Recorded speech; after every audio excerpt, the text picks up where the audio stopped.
Hello everyone, welcome back to career first IAS academy. मेरा नाम है जय शर्मा। आप सभी का स्वागत है हमारी ये सीरीज़ में, जहाँ पे हम हर एक इम्पॉर्टेंट टॉपिक जो इंडिया के लिए इम्पॉर्टेंट है वो हम डिस्कस कर रहे हैं। क्यों? क्योंकि जो इंडिया के लिए इम्पॉर्टेंट है वो यूपीएससी के लिए भी बहुत इंपॉर्टेंट है, राइट। जैसे आज की इस वीडियो में हम डिस्कस करेंगे कि हमने स्मार्ट सिटीज़ के बारे में सुना है, एंड आपने ये भी सुना होगा कि जो स्मार्ट सिटीज़ है लाइक चेन्नई है, गुरुग्राम है, बेंगलुरु है, ये अक्सर जब भी बारिश होती है तो वहाँ पे फ्लड आ जाता है। या तो अर्बन फ्लड आ रहा है या फिर वहाँ पे रोडों पे पानी भर जा रहा है। अब आप इमेजिन कीजिए कि ये इतनी बड़ी सिटी है, राइट। चेन्नई इतनी बड़ी सिटी है, गुरुग्राम जहाँ पे आईटी हब इतने सारे हैं, साइबर सिटी उसकी बहुत ज़्यादा फेमस है, वहाँ पे पानी भर जा रहा है। बेंगलुरु जिसको इंडिया सिलिकॉन वैली कहा जाता है, वहाँ पे सबसे ज़्यादा आईटी कंपनीज है, फिर भी वहाँ पे पानी भर जा रहा है। And same goes for Chennai. तो कहने का मतलब ये है कि जो स्मार्ट सिटीज मिशन में हमें जो वादा किया गया था सरकार के द्वारा, वो ये था कि हम हमारे सिटीज को ट्रांसफॉर्म करेंगे। अब ट्रांसफॉर्म किस तरीके से करेंगे कि हम ये सिटी में टेक्नोलॉजी लेके आएंगे। अब टेक्नोलॉजी लाने का मतलब क्या है कि हम इस तरीके की टेक्नोलॉजी लाएंगे कि वहाँ के सारी म्यूनिसिपल कॉरपोरेशन जो है, उसके अलावा जो भी अथॉरिटीज़ है, सबके बीच में कोऑर्डिनेशन हो। जैसे फॉर एग्जांपल कि आपके सिटी में एक रोड बननी है, तो वो रोड बनाने के लिए कोऑर्डिनेशन करना पड़ेगा ना। कोऑर्डिनेशन यानी कि किस किस के बीच में कोऑर्डिनेशन होता है। जैसे लेट्स से हम कह रहे हैं कि एक सिटी के अंदर रोड बनानी है, तो रोड के अंदर सबसे पहले म्यूनिसिपैलिटी के पास जाना चाहिए, फिर वो कलेक्टर ऑफिस के पास जाएगा वो प्रपोजल, फिर वो जो लोकल अथॉरिटीज है उनके पास जाएगा, देन फिर हम कह सकते हैं कि सिटीजन्स के पास भी जाएगा, जो एनजीओज हो गए या एक्सेट्रा रह गए। तो कहने का मतलब क्या है कि इन सब के बीच में कोऑर्डिनेशन होना चाहिए। तो स्मार्ट सिटीज में बताया कि हम इस तरीके की टेक्नोलॉजी बनाएंगे जिससे इन सब के बीच में कोऑर्डिनेशन होगा, एंड ये कोऑर्डिनेशन से फिर क्या आउटकम आएगा, दैट विल बी जो हमारा गवर्नेंस है वो फ्यूचरिस्टिक हो जाएगा, राइट। तो ये हमें प्रॉमिस किया गया था हमारे स्मार्ट सिटीज मिशन के अंदर। बट हाल ही में पेपर में जब हमने न्यूज़ में पढ़ते हैं तो हमें ये चीज़ पता चलती है कि किस तरीके से हर साल, मतलब ऐसा नहीं कि सिर्फ एक बार हुआ है, this is not a one time phenomena, ये हर साल हो रहा है कि गुरुग्राम में हर साल बाढ़ आ रही है। बाढ़ इन द सेंस हर साल वहाँ पे पानी भर जा रहा है, बेंगलुरु में हर साल पानी भर रहा है, चेन्नई में अभी नवंबर दिसंबर में जब भी बारिश होगी वहाँ पे भी पानी भर जाएगा। तो ये इतनी बड़ी सिटीज़ होने के कारण, और इनफैक्ट स्मार्ट सिटीज होने के कारण भी ये हो जा रहा है, राइट। तो आज की इस वीडियो में हम यही पैराडॉक्स को सॉल्व करेंगे। ये एक पैराडॉक्स है, हम इसी को सॉल्व करेंगे, राइट। सो जैसे न्यूज़ क्या आई हुई है, जैसे हम देखते हैं कि तीन तरीके की न्यूज़ आई हुई है, तीन सिटीज़ की तीन न्यूज़ आई है। जैसे हमने पढ़ा है कि गुरुग्राम में फ्लड आ गया, ठीक है। फिर देखा कि चेन्नई में भी पुलिस स्टेशन भी डूब गया, मतलब वहां पे भी पानी भर गया, पुलिस स्टेशन के अंदर पानी भर गया, यानी कि इतना पानी हुआ है। फिर हमने देखा कि बेंगलुरु में भी, दिल्ली में जैसे फोम आता है यमुना नदी में, तो वैसे ही यहाँ पे एक लेक है, वहां पे भी फोम आ रहा है, और ये रिटर्न हुआ, यानी कि ये हर साल हो रहा है। So these are all recurring phenomena, कि ये एक बार ऐसा नहीं हो रहा है, ये हर साल हो रहा है। तो हमारा जो सवाल उठ रहा है वो इसी पे उठ रहा है कि क्या हमने जो स्मार्ट सिटीज बनाई है, जो बनाई भी है या जो बना रहे हैं, तो क्या हमारा मेजर ऑब्जेक्टिव यही था कि एलईडी लैंप पोस्ट लगाना, ठीक है, थोड़ी सी रोड अच्छी बना देना, ताकि हम ब्यूटिफिकेशन पे काम करें कि दिखने में बहुत अच्छा लग रहा है। बट जैसे ही गुरुग्राम में बारिश हुई सब डूब गया। अब आप जो लोग गुरुग्राम गए होंगे उनको पता चला होगा कि जैसे ही हम गुरुग्राम में, दिल्ली से गुरुग्राम में एंटर होते हैं, तो ऐसा लगता है कि हम कोई अलग ही पार्ट में आ चुके, वो इतना मॉडर्नाइज दिखता है। तो दैट मीन्स कि स्मार्ट सिटी के चलते हर चीज, हर पैसा उसमें डाल दिया। ऑलमोस्ट 500 करोड़ मिला था हर एक सिटी को, एक सिटी को 500 करोड़ का बजट दिया गया था कम से कम। कुछ सिटीज को 1000 तक का भी बोला गया है, बेंगलुरु को 800 करोड़ तक का दिया है। तो कहने का मतलब कैसा है कि इतना पैसा दिया है, वो पैसा सारा कहां गया, ब्यूटिफिकेशन में गया। जबकि प्रॉब्लम क्या है, ड्रेनेज सिस्टम नहीं है, ठीक है। पानी जो बह रहा है वो मिट्टी ऑब्जॉर्ब नहीं कर पा रही है, मिट्टी ऑब्जॉर्ब नहीं कर रही है, ड्रेनेज नहीं आ रहा है, तो उससे क्या हो रहा है, पानी वहां पे ठहर रहा है, और वो दूसरे ड्रेनेज से पानी उल्टा बाहर निकल रहा है, हालांकि वो ड्रेनेज से पानी वॉश हो जाना चाहिए था। तो ये सारी प्रॉब्लम्स रहेगी। तो हम ये सभी चीजें समझेंगे, बट उससे पहले हम थोड़ा सा ब्रीफली देख लेते हैं कि स्मार्ट सिटीज मिशन था क्या, मतलब है क्या, ठीक है। अब ये दो क्वेश्चन है, ये दो क्वेश्चन हम डिस्कस करेंगे, बट मैं कहना चाहूँगा कि हम ये लेक्चर के एंड में डिस्कस करेंगे, राइट। इसका आंसर प्लीज़ आप लोग देना, ओके। हम इसको एंड में एक प्रीलिम का और एक मेंस का है, ठीक है। तो सबसे पहले समझते हैं what was the smart cities mission की स्मार्ट सिटीज मिशन क्या था। ये लॉन्च किया गया था 2015 में, जिसके अंदर बताया गया कि 100 सिटीज को टारगेट किया गया, कि 100 सिटीज को टारगेट किया गया कि वहां पे हम स्मार्ट इंफ्रास्ट्रक्चर बना के वो सिटी को एक डेवलप सिटी बनाना स्टार्ट करेंगे, ठीक है। So this was it's objective. ये लॉन्च हुआ था और इसका फोकस यही था कि गवर्नेंस को और ज़्यादा स्ट्रांग बनाना, पब्लिक ट्रांसपोर्ट पे फोकस करना, एनर्जी एफिशिएंट बनाना, वाटर देखना और सैनिटेशन देखना। तो 2024 में अगर देखें तो इसकी फंडिंग अगर देखें तो 2 लाख करोड़ से ज़्यादा की फंडिंग हुई है 5 साल के अंदर, ठीक है। तो मतलब 2 लाख करोड़ से ज़्यादा सैंक्शन हो चुका है, मतलब पैसा मिला नहीं है बट सैंक्शन हो चुका है। तो कहने का मतलब है कि काफ़ी सारे हज़ारों करोड़ तो चले गए हैं, ठीक है। बट जब हमने इसका आउटकम देखा कि जब ये अर्बन फ्लड हुआ, बेंगलुरु में पानी भरा, गुरुग्राम में भरा, चेन्नई में भरा, तो पता चला कि हम यहाँ पे जो फोकस कर रहे हैं वो मेजर फोकस किस पे हो रहा है, ब्यूटिफिकेशन पे हो रहा है। कि हम बस वो सिटी को दिखने में बहुत अच्छी है, हम उस पर ज़्यादा फोकस कर रहे हैं। हम ये नहीं फोकस कर रहे कि ये चीज़ में हम सिटीजन के फ्रेंडली क्या चीज़ें बना रहे हैं, ओके। तो ये सारी चीज़ें रहती है, ठीक है। तो इसी को ध्यान में रख के हम ये प्रॉब्लम समझते हैं कि अभी जो प्रॉब्लम क्या आई है, प्रॉब्लम यही आई है कि हम खाली सरफेस चमका रहे हैं, हम सिटीज को चमका रहे हैं, हम डीप में सड़ते जा रहे हैं, यही चीज हो रही है। क्योंकि हमने ड्रेनेज नहीं बना रहे, हम खाली ऊपर से सिटी को और ज्यादा ब्यूटीफाई कर रहे हैं, हम उसको और ज्यादा सुंदर बनाने की कोशिश कर रहे हैं, ठीक है। तो यहां पे इशू क्या हो रहा है, प्लानिंग में गैप्स आ रहे हैं। गैप्स इन द सेंस कैसा है कि सबसे पहला है कि जो स्ट्रॉन्ग वाटर ड्रेन्स है उस पर हम फोकस नहीं कर पा रहे। क्योंकि आप खुद समझिए कि बेंगलुरु में या गुरुग्राम में सिर्फ 2 दिन बारिश हो रही है, दो दिन भी बहुत ज्यादा हो रही है, मैं कह रहा हूं कि 2 से 3 घंटे बारिश हो रही है।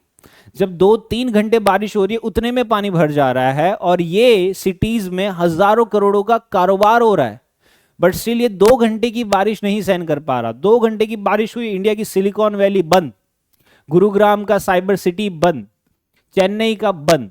तो ये क्यों हो रहा है, क्योंकि सिर्फ 2 घंटे की बारिश से हो रहा है। अब ये 2 घंटे की बारिश क्या हो रही है कि वो स्ट्रॉन्ग वाटर को ड्रेन नहीं कर पा रही है, यानी कि हमने ड्रेनेज पैटर्न ऐसा नहीं बनाया है कि वो पानी को लेके चला जाए, ठीक है। इसके अलावा जो कंस्ट्रक्शन हो रहा है वो अनप्लैंड हो रहा है, वो भी फ्लड प्लेन्स पे हो रहा है, मतलब उन जगह पे कंस्ट्रक्शन हो रहा है जहां पे अर्बन फ्लड आता है। तो सवाल ये बनता है कि अथॉरिटीज ऐसे जगह पे कंस्ट्रक्शन की परमिशन दे ही क्यों रही है, जब हमें पता है कि हर साल यहां पे फ्लड आता है, तो वहां पे कंस्ट्रक्शन की अलाउ ही नहीं होना चाहिए, ओके। देन जो रिसोर्सेज का एक्सेस है वो भी इनइक्विटेबल है, कि सबके पास सेम टाइप का रिसोर्सेज रही है। तो कहने का मतलब क्या है कि हम ये चीज से क्या समझ पा रहे हैं, हम ये चीज समझ पा रहे हैं कि जो भी डेवलपमेंट हुआ है ये सारी सिटीज में, जो स्मार्ट बन रही है या जो स्मार्ट बन चुकी है, वहां पे रियल इस्टेट प्रोजेक्ट्स बहुत अच्छे हैं। जैसे अगर आप गुरुग्राम में जाओगे तो वहां पे डीएलएफ के इतने बड़े बड़े रियल इस्टेट के प्रोजेक्ट है, और वैसे ही आप जिसके नीचे देखोगे तो पूरा पानी भरा हुआ है। So what is the sense of real estate project, जो इतने महंगे हजारों करोड़ों के प्रोजेक्ट है, उसके वहां पे पानी भरा हुआ है, 2 घंटे की बारिश से पानी भरा है। तो ये क्या हो रहा है कि हम रियल एस्टेट पे प्रोजेक्ट के वर्क कर रहे हैं, हम सिटीजन सेंट्रिक अर्बन रिफॉर्म नहीं ला रहे, कि सिटीजन के पॉइंट ऑफ व्यू से हमने रिफॉर्म नहीं लाया है, हम रियल एस्टेट के पॉइंट ऑफ व्यू से रिफॉर्म लाए। तो दैट मीन्स कि इसमें भी हम बिजनेस लेके आए, ओके। अब हम 1 बाय 1 केस स्टडीज देखेंगे इन तीनों ही सिटीज की। जैसे अगर सबसे पहले मैं गुरुग्राम की स्टार्ट करूं, तो गुरुग्राम जैसे हमें पता है is very famous for cyber city, right. वो काफ़ी अच्छा है, right. I have personally been there, so it feels like you are not in India, कुछ तो अलग ही जगह पे हम आ गए हैं, it is like that. But इसके बावजूद हर साल वहाँ पे फ्लड्स आ रहे हैं, भले ही वहाँ पे स्मार्ट सर्विलियंस है, अंडरग्राउंड कैबिंग है, सब कुछ होने के बावजूद वहाँ पे फ्लड्स आ रहे हैं। फ्लड्स इन द सेंस कैसा हो रहा है कि जो भी मॉल्स वहाँ पे बने हैं, जो साइबर हब्स वहाँ पे बने हैं, वो सबमर्ज है, वो पानी में डूब चुके हैं। क्यों डूब चुके हैं, क्योंकि वहाँ पे जो ड्रेनेज है ब्लॉक हो गया है, और वहां पे कॉन्क्रीटाइजेशन बहुत जल्दी हो रहा है। कॉन्क्रीटाइजेशन यानी कि वहां पे तुरंत कॉन्क्रीट की बिल्डिंग्स बन गई है, कॉन्क्रीट की रोड्स बन गई है, कॉन्क्रीट का फुटपाथ बन गया। जब कॉन्क्रीट बन जाता है तो पानी एब्जॉर्ब नहीं हो पाता, अब पानी एब्जॉर्ब नहीं होगा तो पानी वहां पे ठहरेगा ही। तो ये चीज हुई है गुरुग्राम में। तो इसका मेजर रीजन बताया गया कि यहाँ पे कोई इंटीग्रेशन नहीं है, कि जो प्लान बनाया था गुरुग्राम का उसमें कोई इकोलॉजिकल जोन से या कोई भी तरीके से इंटीग्रेशन नहीं हुआ था। Right, so this is the first case study. अब अगर हम दूसरी केस स्टडी देखते हैं, लेट्स से बेंगलुरु की देखते हैं, तो बेंगलुरु सॉरी चेन्नई का देखते हैं। तो चेन्नई में एक पैराडॉक्स है। पैराडॉक्स कैसा है कि Chennai at present top 10 smart cities में आती है। राइट, टॉप 10 स्मार्ट सिटीज में आती है, फिर भी वहां पे हर साल नवंबर और दिसंबर में बाढ़ आती है, क्योंकि रेन वाटर इतना आ जाता है कि वो स्टॉर्म वाटर ड्रेनेज नहीं हो पाता। ठीक है, तो हर साल जब मानसून होता है तो वहां पे ये इश्यू आता है। तो यहाँ पे कई सारे रीजंस बताए गए। पहला बताया गया कि वहां पे लेक पे एनक्रोचमेंट हुआ है, जैसे ये एक पर्टिकुलर वहां पे वेटलैंड है, राइट, पालीकरानाई। तो ये वेटलैंड के आसपास पे कंस्ट्रक्शन बहुत ज़्यादा हो गया है, तो जैसे ही वो पानी भरता है वो वेटलैंड बाहर आ जाता है और वो हर जगह पे वाटर लॉगिंग हो जाता है। फिर दूसरा है कि जो बारिश का पानी आ रहा है उस पर कोई प्लानिंग नहीं हो रही है कि ये ड्रेनेज यहाँ से आके यहाँ जाना चाहिए, वो प्लानिंग नहीं हो रही है। फिर है कि हम काफ़ी ज़्यादा डिपेंडेंट है डीसैलिनेशन ओवर नेचुरल रिचार्ज, कि जो नेचुरल रिचार्ज हो रहा है हम उसको यूज़ नहीं कर रहे, हम डीसैलिनेशन पे ही ज़्यादा फोकस कर रहे हैं। ठीक है, तो उसके चलते क्या हो रहा है कि ये पानी रीयूज़ नहीं हो पा रहा और वो पानी वहाँ पे ठहर जाता है। तो ये एक रीज़न हुआ। चेन्नई की केस स्टडी हो गई। फिर अगर हम बेंगलुरु का देखते हैं, तो बेंगलुरु में जिसको सिलिकॉन वैल्यू कहते हैं, वहां पे फ्रोथिंग लेक्स होता है। अब फ्रोथिंग मतलब क्या होता है कि फ्रॉथ आ जाना। अब यूजुअली क्या होता है कि जो सीवेज में से डिस्चार्ज होता है उसके अंदर कई सारे केमिकल कंपोजिशंस होते हैं, राइट, फॉस्फेट होता है, नाइट्रेट होता है और डिटर्जेंट होता है। तो ये सब जब एक साथ पानी में मिलते हैं तो वहां पे केमिकल रिएक्शंस होना स्टार्ट हो जाता है। और जब पानी इतना ज़्यादा बारिश से गिर गया और वो पानी वहां पे ठहर गया, तो वो पानी के साथ और ज़्यादा रिएक्शन होगा एंड देन वो फिर एक झाग जैसा बन जाएगा, जो हमें मूवी में देखने मिलता है। तो ये चीज़ यहाँ पे बेंगलुरु में हर साल हो रही है। बेलंडूर लेक, इट्स फ्लोटिंग लेक हो रहा है वहाँ पे। इसके अलावा वहाँ पे ट्रैफिक जो है बहुत पैरालाइज हो गया। बेंगलुरु का ट्रैफिक काफ़ी ज़्यादा फेमस है। हाल ही में एक मीम आया था कि एक बेंगलुरु में एक फ्रेंड अपने फ्रेंड को एयरपोर्ट छोड़ने गया था। उसका फ्रेंड दुबई जा रहा था, तो जब वो एयरपोर्ट से वापस आया तो पता चला कि उसका फ्रेंड दुबई पहुंच गया, ये अभी तक ट्रैफिक में ही है। ये बेंगलुरु से ही बेंगलुरु में घर नहीं पहुंच पाया, वो बेंगलुरु से दुबई पहुंच गया। सो ये एक बहुत बड़ा पैराडॉक्स हो चुका है। इसके अलावा जो इंफ्रास्ट्रक्चर बनाया जा रहा है यहाँ पे वो बहुत ही फ्रेजाइल है, कि बारिश होते ही वो कोलैप्स हो जा रहा है। तो इसका मेन रीजन ये बताया गया कि यहाँ पे कोऑर्डिनेशन नहीं है between municipality corporation, water bodies और जो स्पेशल पर्पस व्हीकल है वहां से कोऑर्डिनेशन नहीं आ रहा है। ठीक है, तो इस तरीके से हमने ये केस स्टडी समझ ली। अब अगर हम थोड़ा सा और समझते हैं तो ये सवाल आता है कि व्हाट वेंट रॉन्ग। तो यहाँ पे सबसे बड़ा जो रहता है कि जो स्मार्ट सिटीज मिशन को डेवलप करने के लिए एक स्पेशल पर्पस व्हीकल बनाया जाता है। ठीक है, कि ये स्पेशली स्मार्ट सिटीज को डेवलप करने के लिए बनाया गया है। अब हुआ क्या है कि जो स्पेशल पर्पस व्हीकल है इसके अंदर कौन लोग हैं? इसके अंदर कंसल्टेशंस है,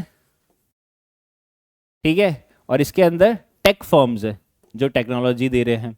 तो यहाँ पे कौन लैग कर रहा है? यहाँ पे जो कॉमन सिटीजन है वो तो इसका पार्ट ही नहीं है। ठीक है, कॉमन सिटीजन इसका पार्ट ही नहीं है। तो यहाँ पे जो अप्रोच हो रही है ना वो टॉप डाउन अप्रोच हो रही है। जैसे आप कई बार अपने top down approach in the sense आप कई बार अपने सिटीज में सराउंडिंग में देखते हो कि आपको ऐसा है कि यार ये इतनी महंगी रोड बना रहे हो, इससे अच्छा जहां पे रोडें नहीं है वहां बना दो। तो वो क्या है, वो टॉप डाउन अप्रोच है कि वो पहले महंगी महंगी जगहों पे फोकस कर रहे हैं ताकि बड़ी बड़ी चीजें वहां पे हो जाए, वो छोटी चीजें छोड़ देंगे। हालांकि छोटी चीजें बहुत इंपॉर्टेंट रहती है। तो यहाँ पे जो इम्प्लीमेंटेशन है वो टॉप डाउन अप्रोच है, वो बॉटम टॉप अप्रोच नहीं हो रहा। फिर जो स्पेशल पर्पस व्हीकल है वो कंसल्टेशन होता है, टेक फर्म्स है, तो उसमें जो अर्बन लोकल बॉडीज है वो बाईपास हो जा रही है, उन पे कोई ध्यान ही नहीं दे रहा है, राइट, कि उनसे कोई पूछना ही जरूरी नहीं समझ रहा। ठीक है, और ये किस पे फोकस कर रहे हैं? आईटी पे, सर्विलियंस पे और डैशबोर्ड्स पे। ये कभी भी रिजिलियंस पे, वेस्ट पे, वाटर पे, इस पे फोकस ही नहीं कर रहे। दैट मीन्स कि ये सिर्फ ब्यूटिफिकेशन पे ही फोकस कर रहे हैं कि कहाँ पे अच्छी रोड बनाएंगे, कहाँ पे साइकिल ट्रैक बनाएंगे, कहाँ पे वॉकिंग ट्रैक बनाएंगे, राइट, स्केटिंग ट्रैक बनाएंगे। तो इसके चलते हम कह सकते हैं कोई भी इंटीग्रेशन नहीं है कि जो हमारा डिजास्टर रिस्क प्लानिंग है या फिर सिटीजन फीडबैक है या सस्टेनेबिलिटी है, उन सब के बीच में कोई भी इंटीग्रेशन नहीं है। So these are the problems, जो चैलेंजेस की हम बात करते हैं। अब अगर हम वे फॉरवर्ड देखते हैं कि हम इससे कैसे आगे बढ़ सकते हैं, तो सिंपल सी बात है कि हमें टेक फर्स्ट से पीपल फर्स्ट प्लानिंग पे आना पड़ेगा, कि लोगों की जनहित में जारी जो चीजें हैं वो करनी पड़ेगी, राइट, कि जनहित के लिए आप चीजें करो। तो यहां पे हमें इंटीग्रेट करना है स्मार्ट सिटी के प्रोजेक्ट्स को, for example wetland conservation, waste water reuse और लो इनकम हाउसिंग रेजिलियंस। तो ये चीज़ों को हमें इंटीग्रेट करने की बहुत ज़्यादा ज़रूरत है। एंड हमें अर्बन लोकल बॉडीज़ का जो रोल है वो और ज़्यादा स्ट्रॉन्ग बनाना है, राइट, और वार्ड लेवल प्लानिंग करनी है। तो दैट मीन्स कि अर्बन लोकल बॉडीज़ का इंटीग्रेशन होना चाहिए, जो एक्चुअली वहाँ का म्यूनसिपल कॉरपोरेशन है उसके साथ आप मिलके ये चीज़ें डेवलप करो, तो वो एक बेटर वे में हो सकता है। ठीक है, जो लास्ट चीज़ मैं यहाँ पे बताना चाहूँगा कि एक फाइनल थॉट आता है that are we building for cameras और फॉर सिटीजन्स। क्या हम वायरल होने के लिए ये स्मार्ट सिटीज बना रहे हैं या सिटीजन्स के लिए बना रहे हैं? तो ऑब्वियसली सिटीजन्स के लिए बना रहे हैं। ठीक है, तो यहाँ पे एक माइंडसेट है that where we have mistaken digitisation for development, कि हम डेवलपमेंट मतलब डिजिटाइजेशन समझ रहे हैं और ब्यूटिफिकेशन मतलब प्लानिंग मतलब ब्यूटिफिकेशन समझ रहे हैं, जबकि डिजिटाइजेशन और development are totally different. Beautification and planning they are also totally different. तो ये दोनों को हमें इंटरलिंक नहीं करना है। ठीक है, तो इस तरीके से हमने ये चीजें तो समझ ली। अब अगर इसके बेसिस पे हम क्वेश्चंस देखते हैं, जैसे पहला अगर मैं प्रिलिमिनरी क्वेश्चन देखता हूं, तो प्रिलिमिनरी क्वेश्चन में बोला है consider the following statement regarding India smart cities mission. Okay, पहला स्टेटमेंट है the mission mandates that all selected cities create special purpose vehicles to implement smart cities projects. Second, smart cities are required to allocate at least 50% of the funds towards climate resilience and disaster preparedness. Third, area-based development and pan-city solutions are key component of the mission. Okay, so इसके लिए आपको smart cities mission पढ़ना पड़ेगा, right? So which of the above statement is or are correct? तो इसका answer आप लोग please comment section में जरूर मेंशन कीजिए। ठीक है, इसी के साथ मैं एक मेंस का क्वेश्चन भी आप लोग को दे रहा हूं that despite significant investment and technological focus, India's smart cities have often failed at delivering basic urban resilience. So discuss the key reasons behind this failure, कि जो smart cities mission फेल होने का की रीजंस क्या है, और एक road map suggest कीजिए जिससे आप स्मार्ट सिटीज को सस्टेनेबल बनाएंगे और इंक्लूसिव बनाएंगे। तो अब ये चीजें इसके अंदर इंटीग्रेट कर सकते हैं, जैसे सबसे पहले special purpose vehicle versus urban local bodies, blue green infrastructure, storm water planning, urban flooding, ecological degradation, people first versus tech first model. ठीक है, तो आई होप आप लोग को काफी ज्यादा क्लैरिटी मिली होगी, right. We will be covering more such kind of topic in the coming videos. Till then stay safe and study well. Thank you.